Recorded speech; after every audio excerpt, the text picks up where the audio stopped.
आज एक खबर ने तहलका मचा दिया है मेरे पाकिस्तानियों। क्यों?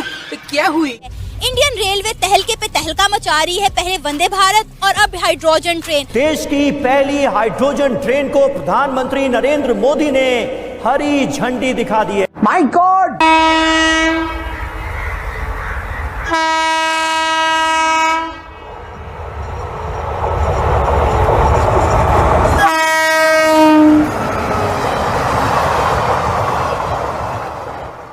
अगर ये मूडी जो है फिर भी रुकता नहीं है ना, रुकता नहीं है। क्योंकि मैं आपको पहले भी बता चुकी हूँ कि भारत में जो मोदी सरकार है वो तमाम स्टेप्स ले रही है कि जिससे जो इंडिया है वो एक डेवलप्ड कंट्री की लिस्ट में शामिल रहे और वो इसमें आगे बढ़े और नजर आए लोगों को। और हमारे जो वजीर आजम साहब हैं मियां मोहम्मद शहबाज शरीफ साहब, पैसे नहीं है, अफसर नहीं है, लोग नहीं है, माहौल ठीक नहीं है, टेररिज्म है। These are all excuses. दुनिया में केवल 4 देश ही ऐसे ट्रेन इंजन बनाते हैं। दुनिया के दूसरे देश सिर्फ 500 से 600 हॉर्स पावर के बीच वाले इंजन का उत्पादन करते हैं, लेकिन भारतीय रेलवे ने स्वदेशी तकनीक का उपयोग करके 1200 हॉर्स पावर के इंजन का निर्माण किया है। तो इंडिया ये नहीं होगा कि लोग उसे ये कह सकें कि देखो तुम हो तो 5th लार्जेस्ट इकोनॉमी या तुम हो तो तीसरी बड़ी इकोनॉमी, लेकिन तुम्हारे मुल्क में ये नहीं है। और इसके बरक्स अगर हम बात करें पाकिस्तान के रेलवे निजाम की, तो आपको पता है कि पाकिस्तान का रेलवे निजाम इस वक्त खसारे का शिकार है। पाकिस्तान के पास जो ट्रेनें मौजूद हैं उनके पास सिर्फ 3 दिन का तेल मौजूद है। अगर 3 दिन तक इन ट्रेनों को तेल प्रोवाइड ना किया गया तो पाकिस्तान में चलने वाली तमाम ट्रेन बंद हो जाएंगी। अस्तगफुरुल्लाह अज़ीम, ये उम्मत का क्या हाल हो गया। दोस्तों, स्वागत है आपका नए वीडियो में। दोस्तों, भारत ने एक नया कीर्तिमान स्थापित कर लिया है। कल नरेंद्र मोदी ने देश की पहली हाइड्रोजन ट्रेन जो कि हरियाणा के जींद से सोनीपत तक चलने वाली है, उसको हरी झंडी दिखाकर रवाना किया। ये हाइड्रोजन ट्रेन चलने से भारत अब उन विश्व के 5 देशों में शामिल हो गया है जो हाइड्रोजन ट्रेन चलाते हैं। ये ट्रेन जींद से सोनीपत लगभग 80 किलोमीटर का डिस्टेंस तय करेगी।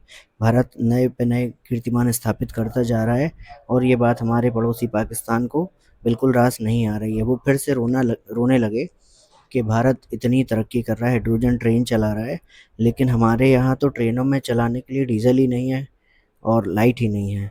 तो दोस्तों, हमारा वीडियो इसी टॉपिक पर है। दोस्तों, वीडियो को पूरा देखिएगा, पसंद आता है तो चैनल को सब्सक्राइब और पेज को फॉलो जरूर करिएगा। नामजद नाज़रीन, आपने कोयले से चलने वाली, बिजली से चलने वाली और डीजल से चलने वाली ट्रेनों के बारे में तो सुना होगा, मगर पहली बार इंडिया में हाइड्रोजन ट्रेन जो है वो बनने जा रही है। इंडियन रेलवे तहलके पे तहलका मचा रही है। पहले वंदे भारत और अब हाइड्रोजन ट्रेन। और इसके बरक्स अगर हम बात करें पाकिस्तान के रेलवे निजाम की, तो आपको पता है कि पाकिस्तान का रेलवे निजाम इस वक्त खसारे का शिकार है। पाकिस्तान के पास जो ट्रेनें मौजूद हैं उनके पास सिर्फ 3 दिन का तेल मौजूद है। अगर 3 दिन तक इन ट्रेनों को तेल प्रोवाइड ना किया गया तो पाकिस्तान में चलने वाली तमाम ट्रेन बंद हो जाएंगी।